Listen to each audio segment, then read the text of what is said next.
Hello guys, welcome to my YouTube channel. स्वागत है आपका लॉजिकल फंक्शन डे 2 क्लास में।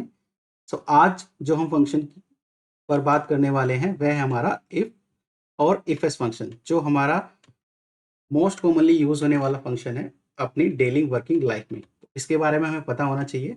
आज इसके सारे कंसेप्ट पढ़ेंगे, कैसे यूज होता है, क्या आर्गूमेंट होती है, सब डिटेल पर हम बात करेंगे। क्यों हमारा इफ फंक्शन और उसके बाद इफ एस फंक्शन आया, इसके बारे में भी हम डिस्कस करेंगे। तो डायरेक्टली जंप करते हैं अपनी एक्सेल स्क्रीन पर और स्टार्ट करते हैं। ओके, तो हम आ चुके हैं अपनी एक्सेल स्क्रीन पर। तो जैसा कि आप देख पा रहे होंगे, मैंने यहाँ पे दोनों फंक्शन की आर्गूमेंट यहाँ पे लिखी हुई है, जो सिंटैक्स होता है। अगर हम इफ फंक्शन की बात करें तो इसमें हमारी 3 आर्गूमेंट होती हैं। सबसे पहला हमारा होता है logical test, second one is value if true and third one is value if false. एक एग्जांपल के थ्रू समझते हैं इसको। मैंने जैसे यहाँ पे एक डायग्राम बनाया हुआ है। जैसे सबसे पहले लॉजिकल टेस्ट, अगर लॉजिकल टेस्ट हमारा ट्रू हुआ तो हमें क्या वैल्यू रिटर्न करनी है। मीन्स इस ट्रू की वैल्यू को हम रिप्लेस कर सकते हैं किसी दूसरी वैल्यू से जो हमें चाहिए। एंड अगर ये फॉल्स हुआ तो हमें उसकी जगह पे क्या देना है। ठीक है, दो ही आउटकम्स होते हैं, या तो ट्रू या फॉल्स, जब हम कोई लॉजिकल टेस्ट पास करते हैं। ठीक है, जैसे यहाँ पे एक एग्जांपल हमने दिया हुआ है। कोई पर्सन है जो कोइन उछाल रहा है। ठीक है, अब उस पर्सन ने कोइन उछाला और मैंने सेलेक्ट किया लेट्स सपोज हेड्स।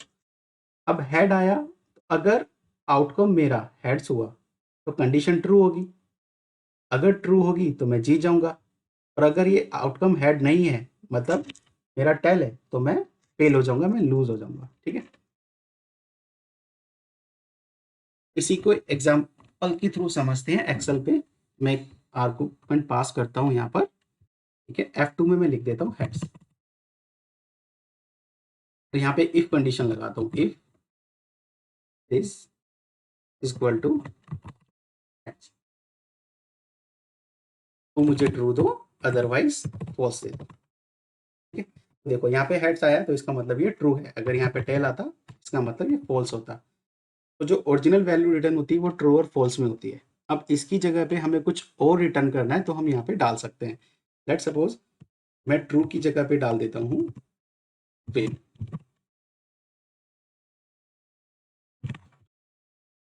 और अगर मेरा इसके अलावा और कोई रिजल्ट आता है जो कि हमारा टेल ये होगा, हम उसकी जगह डाल सकते हैं false। ठीक है, इस तरह से ये फंक्शन काम करता है। अब इसका एक एग्जांपल देखते हैं। सबसे पहले इफ का, इस पे अभी बात करेंगे, इसके बाद आएंगे। जैसे यहाँ पे मेरे पास कुछ डेटा है, आप देख पा रहे होंगे।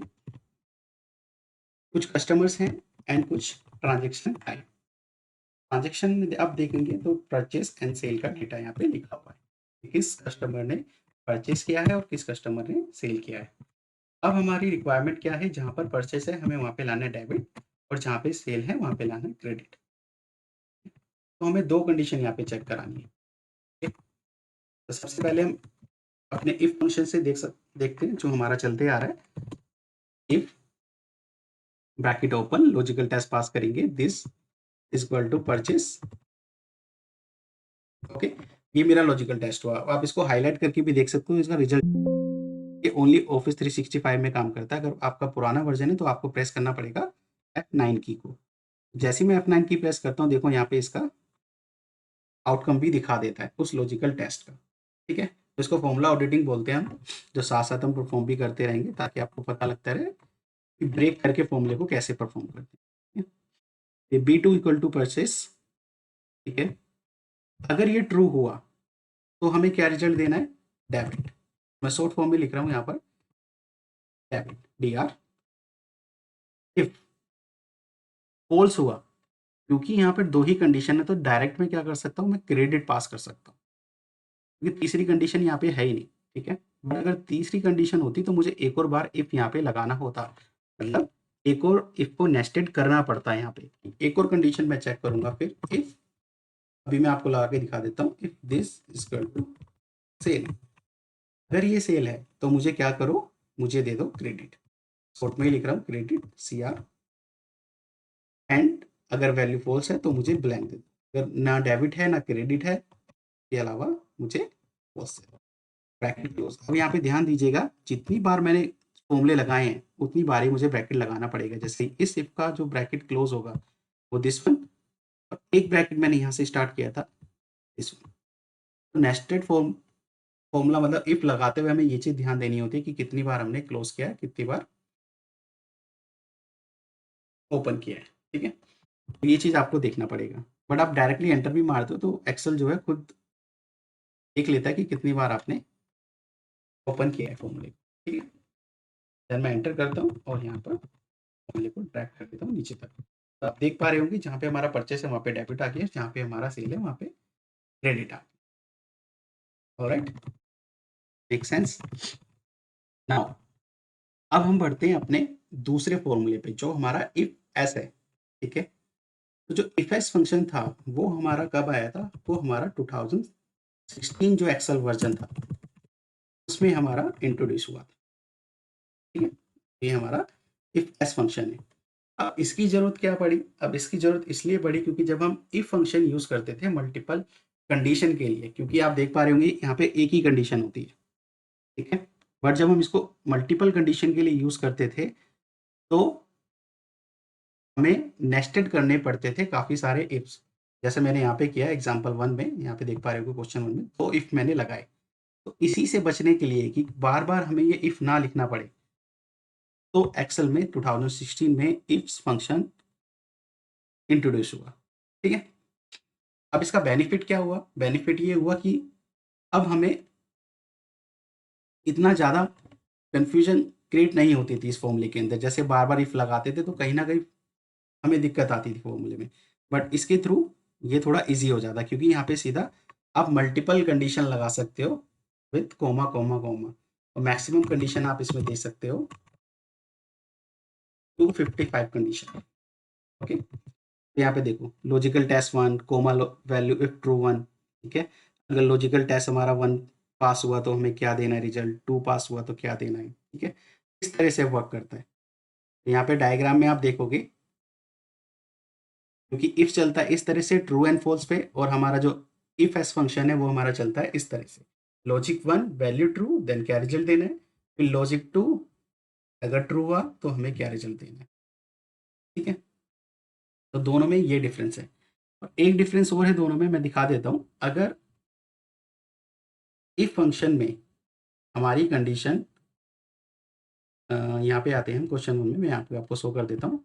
लेट्स सपोज मैं यहाँ पे एक वैल्यू लिखता हूँ 10, और मैं यहाँ पे एक इफ कंडीशन लगाता हूँ, if this is greater than 5, then मुझे क्या करो, ट्रू दे दो, अदरवाइज फॉल्स दे दो। ठीक है, तो यहाँ पे देखो आ गया। बट अगर मैं फंक्शन लगाता हूँ, ठीक है, अगर मैं यहाँ पे 4 पास करता हूँ, क्योंकि 5 4 से छोटा है तो यहाँ पे क्या देगा, फॉल्स दे देगा, राइट। क्योंकि अगर कंडीशन मैट नहीं हुई, ये हमारा लॉजिकल टेस्ट जो है ट्रू नहीं हुआ तो हमारा फॉल्स आएगा, इसलिए उसने फॉल्स रिजल्ट दे दिया।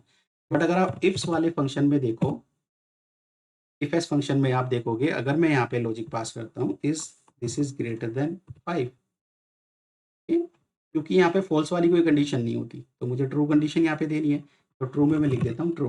ठीक है, ब्रैकेट क्लोज, एक ही कंडीशन है, देन एंटर। तो इफ्स फंक्शन में क्या देता है, हैज एनी देता है, फॉल्स नहीं देता जब कंडीशन मैट नहीं होती। ये एक डिफरेंस भी है इफ और इफ एस फंक्शन में। ठीक है, में रिजल्ट फॉल्स आ जाता है अगर कंडीशन मैट नहीं होती, बट इसमें हैज एनी देता है। और कोई इसमें ज़्यादा डिफरेंस नहीं है, बस स्ट्रक्चर का थोड़ा डिफरेंस है, क्योंकि अगर आप इसमें देखोगे तो इसमें आप देख पा रहे होंगे रिजल्ट दोनों से सेम ही आ रहा है हमारा। ठीक है, बट मेजर जो डिफरेंस है वो क्या है, स्ट्रक्चर का डिफरेंस है। जैसे आप यहाँ पे देख पा रहे होंगे, both the if and ifs function in Excel are use to achieve the same result. दोनों सेम रिजल्ट निकालते हैं हमारे,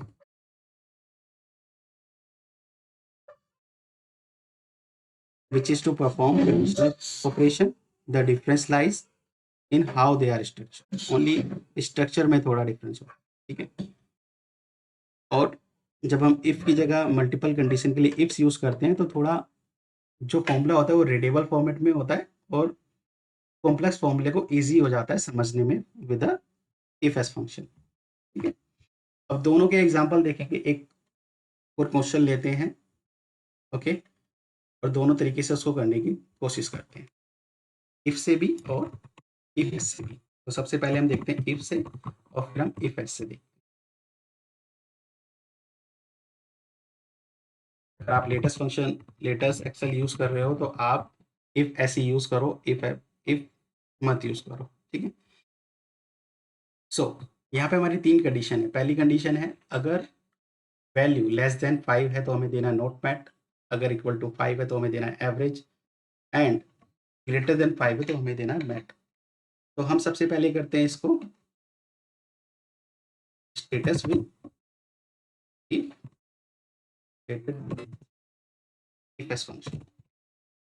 सो इफ लगाया हमने, सबसे पहले ब्रैकेट ओपन किया, कंडीशन लॉजिकल टेस्ट हमारा सबसे पहले क्या हुआ, हम A2 को मैच कराएंगे, ये हमारा ग्रेटर देन 5 तो नहीं है, अगर है तो मुझे क्या दो, सॉरी पहले कराना है लेस देन 5, अगर ये लेस देन 5 है तो मुझे नोट मैट दीजिए। अगर ये कंडीशन ट्रू हो गई तो मैट दीजिए, अगर फॉल्स रिजल्ट आया, क्योंकि अगर ये मैट नहीं हुई, अगर ये लेस देन 5 नहीं है तो ये फॉल्स देगा। फॉल्स की कंडीशन में क्या होगा, हम एक और इफ लगाएंगे, फिर हम इसको चेक करेंगे क्या ये हमारा 5 है, अगर लेस देन 5 नहीं है तो 5 हो सकता है इक्वल टू, अगर 5 हुआ तो हमें क्या देना है, एवरेज। अब अगेन कंडीशन फॉल आ सकती है क्योंकि वो ग्रेटर देन 5 भी हो सकता है, तो हम यहाँ पे एक और इफ लगाएंगे, इज ग्रेटर देन 5, देन हम देंगे मैट, अगर इनके अलावा और कुछ है तो मुझे ब्लैंक। ठीक है, तो देखो जितनी बार हमने इफ लगाया उतनी बार ही हमारा ब्रैकेट क्लोज भी होगा। क्लोज किया, देन एंटर। ठीक है, अब इस फॉर्मूले में क्या होता है, कहीं पे कोमा लगाने में गलती कर देते हैं लोग, क्योंकि मल्टीपल नेस्टेड इफ लगा रहे होते हैं। ठीक है, बट इसमें थोड़ा इजी हो जाता है इफ एस फंक्शन में। सेम क्वेश्चन करते हैं हम इफ एस से। देखिए ifs logical test 1, this is less than 5, then मुझे दे दीजिए नोट मैट कोमा। अब हमें अगेन इफ लगाने की जरूरत नहीं है, हम डायरेक्ट यहाँ पे लॉजिक पास कर सकते हैं। तो लॉजिक सेकंड हो गया, if this equal to 5, then value of true, average, if this greater than 5, then हमें दीजिए मैट कोमा मैट क्लोज। देखो रिजल्ट दोनों का सेम होगा, इफ का भी और इफ एस का भी, बस स्ट्रक्चर का थोड़ा फर्क हो जाता है फॉर्मूले का। ठीक है, और इजी हमारे लिए ज़्यादा बेस्ट पड़ता है इफ एस फंक्शन, इसलिए ये बना दिया गया ताकि हम नेस्टेड इफ से बच सकें। ठीक है, आई होप आप लोगों को समझ आ रहा होगा। अगर कोई डाउट है तो आप पूछ सकते हैं कमेंट सेशन में, मैं उसका जवाब दे दूंगा वहाँ पर। नाउ अब बढ़ते हैं अपने थर्ड क्वेश्चन पे। अब इसमें मैं आपको इफ ऐसे बताऊंगा और एक ट्रिक भी बताऊंगा, जब हमारी कंडीशन ज़्यादा हो जाती है तो क्या करें, जिसको हम VLOOKUP फंक्शन से देखेंगे। ठीक है, तो सबसे पहले आप देखिए, ज़्यादा लंबी नहीं करते वीडियो, तो डायरेक्ट मैं आपको यहाँ पे फॉर्मूला समझा देता हूँ। तो देखिए यहाँ पे हमारे पास 6 कंडीशन है, outstanding, distinction, first division, second division, third division और फेल। अगर मार्क्स ग्रेटर देन 90 है तो आउटस्टैंडिंग, अगर 90 से 80 के बीच में है तो डिस्टिंक्शन, 60 से 80 के बीच में तो first division, 60-45 second division, 45 to 30 third division, otherwise fail. यहाँ पे देखो 6 कंडीशन मैंने लगा दी इफ एस के साथ, वेरी इजी। एक कंडीशन लगाई, उसी को कॉपी पेस्ट किया और रिक्वायरमेंट जो थी वो बदल दी मैंने। ठीक है, इस फॉर्मूले को लगाने में बट थोड़ा टाइम लग जाएगा आपको, ऐड करोगे तो आपको रिजल्ट दे देगा। बट ट्रिक बताता हूँ, इसी को अगर शॉर्ट में आपको करना है विद VLOOKUP फंक्शन कैसे करते हैं। अगर ये और भी कंडीशन होती, 9 to 10 कंडीशन होती, हमें बड़ा सा फॉर्मूला लिखने की जरूरत नहीं थी, हम डायरेक्ट VLOOKUP से सोल्व कर सकते हैं। देखिए कैसे, इसके लिए मैं एक छोटा सा ट्रिक करूंगा, मैं इस तरह से एक टेबल बनाऊंगा। ठीक है, 0 equal to fail, 33 third division, 45 second division, इस तरह से। अब VLOOKUP लगाऊंगा और VLOOKUP में मैं 0 यूज नहीं करूंगा, जो हम एग्जैक्ट मैच के लिए यूज करते हैं, हम यूज करेंगे 1। अप्रोक्सीमेट मैच के लिए, ठीक है। So we look up 94 lookup value comma table array this one, इसको फ्रीज कर देंगे, कोमा 2 कोमा, अब मैं यहाँ पे 0 यूज नहीं करूंगा, फॉल्स यूज नहीं करूंगा एग्जैक्ट मैच, मैं यूज करूंगा ट्रू अप्रोक्सीमेट मैच। या आप 1 भी पास कर सकते हो क्योंकि फॉल्स के लिए हम 0 यूज करते हैं और ट्रू के लिए 1 यूज करते हैं। मैं इसको ट्रैक करता हूँ तो देखिए रिजल्ट बिल्कुल आपका सेम आएगा। ओके, और ये थोड़ा डायनेमिक भी है। कल को आपके अगर मैनेजर बोलते हैं कि नहीं मुझे ये 45 पे नहीं, मुझे इसकी वैल्यू बदलनी है, मुझे इसको लाना है 42 पर, तो मैं यहाँ पे डायरेक्ट 42 पास कर सकता हूँ। तो ये देखो रिजल्ट अपने आप ही यहाँ पे चेंज हो जाएगा। आपको फॉर्मूले में चेंज करने की जरूरत नहीं है क्योंकि यहाँ पे आप देखो हार्ड कोडेड पास कर रहे हो, ठीक है। तो फॉर्मूले को डायनेमिक नहीं बना पाओगे, आपको फॉर्मूले के अंदर ही आके चेंज करना पड़ेगा। बट इफ अगर इस तरह से करते हो, इस ट्रिक से करते हो, तो आपका डायनेमिक बन जाता है। आप डायरेक्ट टेबल में पास पास कीजिए वैल्यू, यहाँ पे ऑटोमेटिक चेंज हो जाएगी, ठीक है। मैं अगेन इसको 45 ही कर देता हूँ ताकि रिजल्ट हमारा सेम रहे, और रिजल्ट एज इट इज रहेगा, दोनों में कोई डिफरेंस नहीं रहेगा। बट एक चीज ध्यान रखना, ये ओनली नंबर्स पे काम करता है क्योंकि जो अप्रोक्सीमेट मैच है वो हमारा किस तरह से काम कर रहा है। जैसे मैं ढूंढ रहा हूँ 94, तो वो देखेगा कि 94 के आसपास की वैल्यू कौन सी है, वो देखेगा 90 आउटस्टैंडिंग, ठीक है। तो उसका रिजल्ट वो दे देता है। अप्रोक्सीमेट मैच इस तरीके से काम करता है, ठीक है। आई होप आप इस ट्रिक को अपने डेली वर्क में अपनाएंगे, कभी ना कभी आपके काम आएगी। एंड शायद आप लोगों को ये क्लियर भी हो गया होगा इफ फंक्शन। अगर अभी भी डाउट है तो आप कमेंट सेशन में पूछ सकते हो, मैं आपको वहाँ पे जवाब दे दूंगा। तो आज के लिए इतना ही। चैनल को सब्सक्राइब करें, दोस्तों के साथ शेयर करें। जब तक के लिए बाय बाय।